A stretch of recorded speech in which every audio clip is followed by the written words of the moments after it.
DP झाला आता छत्रपती संभाजीनगरचा जेव्हा डीपी होतो तेव्हा आपण लँड भूमापनाकडनं आपण पूर्ण ईपीओ घेतो अध्यक्ष महोदय. एक्झिस्टिंग जो लँड यूज असतो ईएलयू तो घेतो, तो आपण पूर्ण एम्पोज करतो आपल्या नगरपालिकेच्या नकाशावर आणि त्यानंतर आपण डिक्लेअर करतो.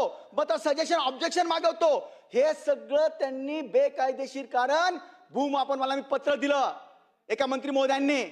त्यांनी सुस्पष्ट लिहून दिलं की हे सगळ्या याच्यामध्ये सदोष आहे.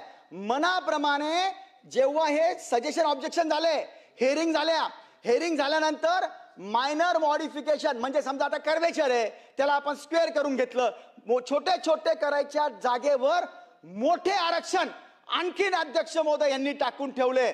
इतकंच नाही अध्यक्ष महोदय, ज्या एक्झिस्टिंग जागा होता ह्याला आता एक 15 दिवसापूर्वी अध्यक्ष महोदय एका मुलाचा मर्डर झाला अध्यक्ष महोदय. दुर्दैवाने काही गुंड प्रवृत्तीच्या मुलांनी त्याचा हे केला, मर्डर केला आणि तिथले सगळे एन्क्रोचमेंट काढण्याकरता ठीक आहे, एन्क्रोचमेंट करायला आपली काही हरकत नाही.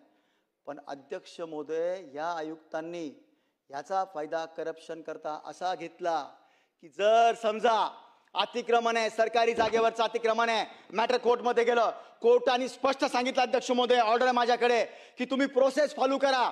जर नवीन असेल तर ॲक्विजिशन करा, मालकीचं असेल तर त्याच्या तुम्ही पूर्ण प्रोसेस फॉलो करा. परंतु अजिबात नाही, असं दादासारखे 50 JCB घेऊन निघाले. एन्क्रोचमेंट काढायचा माझा अजिबात विरोध नाही, पण समजा मालकीची जागा आहे माझी 60 फूट पण मी तिथं बांधकाम परमिशन नसेल घेतलेली तर त्याला कायदा आहे, तुम्हाला मला नोटीस द्यावी लागते. हे बांधकाम एक तर तुम्हाला रेग्युलराइज करता येतं किंवा त्याला तुम्हाला दंड आकारता येतो अध्यक्ष महोदय. इथं उपर तुम्हाला पाडायचं असेल तर माझं म्हणणं ऐकून घ्यावं लागतं.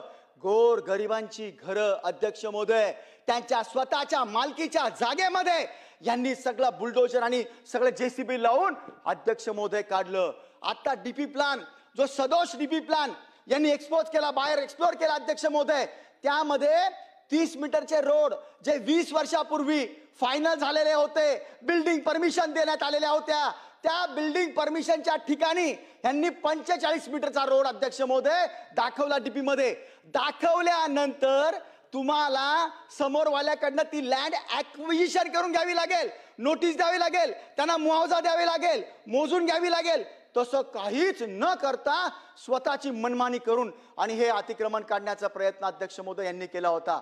एक म्हणजे कोणतीही गोष्ट येऊन भेटणे म्हणजे बुरट्या चोऱ्या, खंडण्या मागणे, दरोडे टाकणे, अशा प्रकारच्या सिंधी कॉलनीमध्ये एका ग्रहस्थाचा अध्यक्ष भावाभावामध्ये एक त्यांनी मार्जिन फक्त वाढवली, त्यांच्यावर FIR टाकली. FIR टाकून अध्यक्ष महोदय पैशाचा व्यवहार करून आणि त्याला रेग्युलराइज करण्याच्या देण्यात होतं. मला